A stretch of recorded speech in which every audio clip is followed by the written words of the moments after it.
Hello, my name is Swiss Bianco. In this video we will have a look at the Fenix e35r flashlight. So the item comes in a typical Fenix box from our days with some information. We have 3100 lumens, 260 meters beam, and this one has a 5000 milliampere battery. Rechargeable, of course. We have there some more information on the side of it, and of course the most information are on the back side. We see made in China. We have Fenix. Where is the website? There is the website, fenixlight.com. That is important so that you can see more information. Now, Fenix is in business for many years. I remember as they did start. Actually, my first LED flashlight back then was a Fenix model that David Chow 47s did import to USA. That long time ago. That is the can't remember what kind of model it was, but the anodizing on the first one was actually silver and not even black. It was a AA battery version, and we had, I think, about 50 lumens. Yeah, long time. It's amazing how the technology did evolve. So Fenix is still in business, of course. They are one of the main manufacturers, and they have X different models over the time, and this is just a model that I did test out.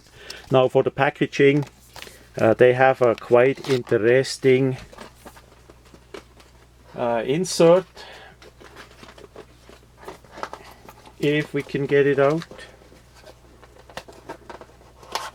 There it is. So usual it's just a plastic, a cardboard thing. They actually have a solid material, and then on the back side the thing flips over, so you have the manual, you have the charging cable, and the part that was preventing the battery from being used. So quite a different approach, more sturdy also for transport if you want to do that. The main items what we need is the diffuser and the flashlight, of course. A diffuser is not of a rubberized design. It's a solid plastic that simply goes over on top of the flashlight. So it has a bit ribs there. You simply push it over, and then it sticks on like that. It's maybe not the most secure mounting. I would say, with my experience, the rubberized ones quite likely stick on a bit better. The problem with especially this Fenix here is that it gets the flashlight head gets hot really fast. I was amazed as I did test it out for just a short time how hot the front part gets, even on a low output. It's amazing. But yeah, you have a diffuser. That's how the item would look like on it. Turn that off. So at least you have one. It depends if you want to use it in white, maybe as a lantern, or in a red version for signaling. That is how that is. Now for the build quality, as usual, absolute nice. They have a great machining, great quality all over. We have a magnet on the back there. We have slots for lanyards as usual. The knurling is really well done. The engraving is nicely done. The copper color button, the switch, and the bezel is nice. We have a diffuser, a lens, I want to say a lens in front as well, so we have a really nice beam quality there. Now I did not look up what kind of LED this one uses. That for me that doesn't matter too much. First, there are so many LEDs on the market.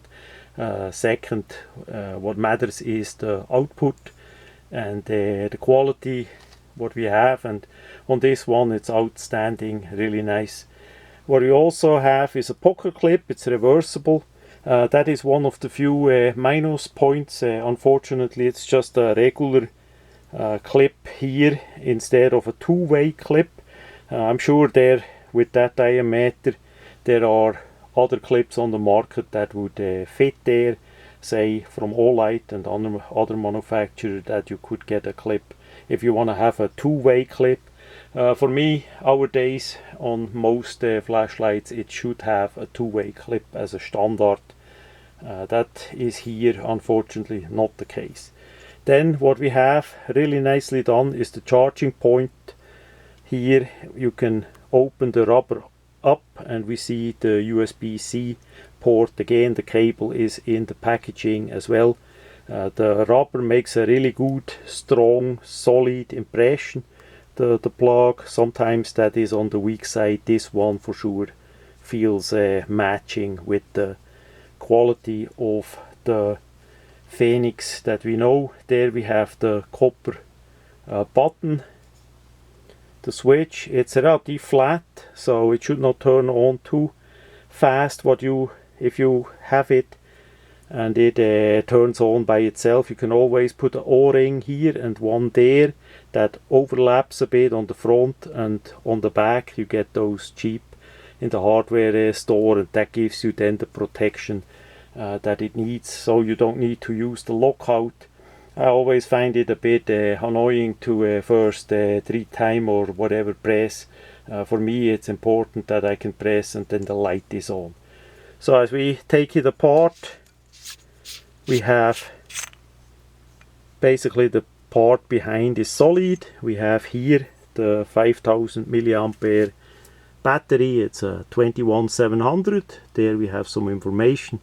It's a rather flat little button on top.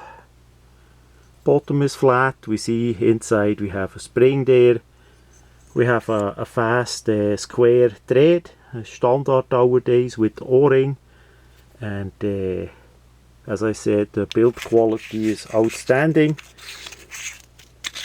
Now as you get the flashlight, you need to open it up and remove the spacer so that the battery actually has connection, so that the item works. Also the clip is a bit rotating easy. If you have a position that you like and you want to set it where it is, I suggest a bit super glue, not too much. So I always set it up, the button is on top and right on the other side is the clip, which means about there, and then you can put in here and here a bit super glue, let it run down, and then the clip is in a stable position for a long time, and it's still easy to remove if you heat it up. Now for the function, the item has of course a charging indicator, so for now it's fully charged green. It would then go to a red. You need to press and hold and then it turns on. Has a memory, and you can then switch higher up whatever you need. So it's relatively easy to use in a simple way. Of course you have a strobe and a lot of other features as well, and for turn it off you need to press and hold a bit longer to turn it off. As we go back to the packaging, we have different output modes. We have turbo 3100, high 1000 lumens, medium 350, low 150, echo is 30, and strobe 3100. Now the echo would be like moonlight, but already a bit on the high side with 30 lumens. It's for sure more towards echo and not moonlight. So moonlight is for me quite a bit essential as well. So that's maybe another negative on the item, but yeah, we have so many choices nowadays on flashlights, and for me, I don't carry just one flashlight, I always carry multiple flashlights. So that is not the problem, as long as you know which one has the moonlight. So build quality, all over quality, really nice. It gets a bit hot fast. That is a bit a negative. If you have it on a higher output, it heats up quite a bit. Long run time with that special rather thick battery. It's bigger than a 18650, and yeah, if you like the copper colorizing, or if you don't like it, if you like the blue, usually blue color on all light better, that is personal taste. I think it looks pretty classy and nice. Then of course the clip, that could be easily changed, and the magnet can be taken out as well if you don't need a magnet. So that much about the Fenix e35r and its diffuser.